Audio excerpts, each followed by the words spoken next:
ठीक आहे, मी तुमची समस्या नोट करते आणि सरकारपर्यंत मांडण्याचा नक्कीच प्रयत्न करेल.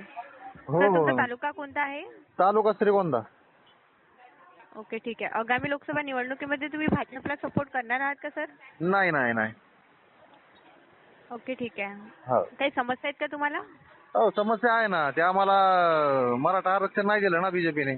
आम्हाला वेळोवेळी फसवण्यात आले त्यांच्याकडनं. त्याच्यामुळे आम्ही बीजेपीला मतदान करणारच नाही. ओके, ठीक आहे. मी आंतरवालीतून तुमची जो हे पण आदेश येईल तो आम्ही पाळणार. मग ते कुणाला पण सांगू पाटलांनी त्यांना आम्ही मतदान करणार. बीजेपीला कधीच नाही करणार. कारण त्या ठीक आहे सर, मी बीजेपीमध्ये देवेंद्र फडणवीस नावाचा नासका कांदा आहे त्याच्यामुळे आम्ही करणार नाही. ठीक आहे सर, मी तुमची समस्या नोट करत आहे. हो चालेल. हे पण धन्यवाद सर, आपण आपला वेळ दिला. हो थँक्यू. हॅव हो अ नाईस. धन्यवाद. तुला आरक्षण आणून दाखवून तरच मराठ्याच्या आवला सांगणार नाही.